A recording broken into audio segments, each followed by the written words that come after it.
Are you starting to think about your spring garden? Whether you have a garden or plan on starting a garden, this is a series of videos I'm doing for you. Hey folks, it's Farmer Marshall. Preparing for a garden is a journey, so let's get this journey started. Even if you already have a garden, the first stop is location. If you've run into the problems that many gardeners have, and you want to expand your garden, or you want to add another spot in your yard, or even if you want to move your garden because your neighbor's 6-foot tree is now 20 feet tall and shading out your garden, it's time to move it. So, location is crucial. Your next stop in the journey is space. Some vegetables need more space than others. The last thing you want to do is crowd out your vegetables so that your bush squash shades out your okra. Or your corn, well, your corn might shade everything out to the east for part of the day and everything to the west on other parts of the day. Inadequate spacing will have your veggies competing for sun, water, and nutrients, and could cause them to fail.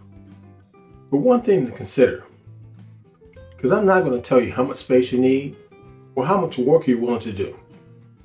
With that in mind, consider a vegetable garden that's 16 by 10 feet. With that, you can feed a family 4, can some food, freeze some food, or even give some away. 11 rows wide and each row 10 feet long, that's plenty of space. Also, it's best if your rows run north to south to take full advantage of the sun. To make things easier, there are garden plans available online. Some are free, some are paid for. I'll link to some of them in the description. Whoa! Now that was a transition.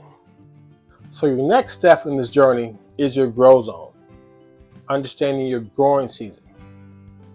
One thing that's crucial to figure out is your growing zone. And the easiest way to do that is just do a simple Google search. Punch in, what is my grow zone? And punch in your zip code. It's that easy. By using this, it can help you figure out which plants are most likely to thrive where you live. Once you know your grow zone, you realize that some vegetables won't mature fully where you live because you have a short growing season.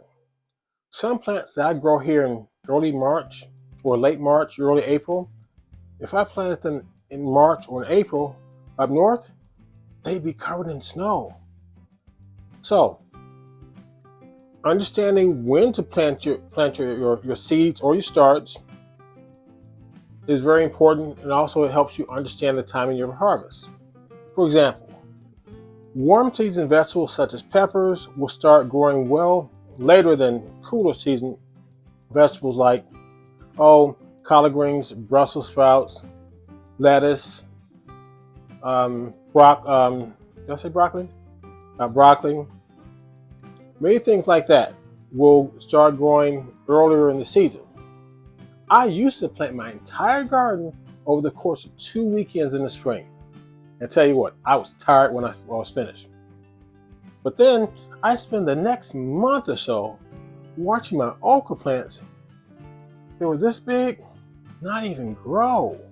And they'd practically be covered up with my squash and zucchini. Of course, then later on, once the temperatures get better, the okra will start growing. So some items will not grow quickly or much at all in a cooler season environment. We'll get into that more in later videos. For now, please take some time and just do a little thinking and planning about your garden. So when it's time to plant, you can get out there with me and get a little dirty. And if this video has been helpful to you, please subscribe or hit the notification button so you catch my next video on preparing for your spring garden. Until then, if you can't get out there and get a little dirty, just think about getting a little dirty. Have a great day.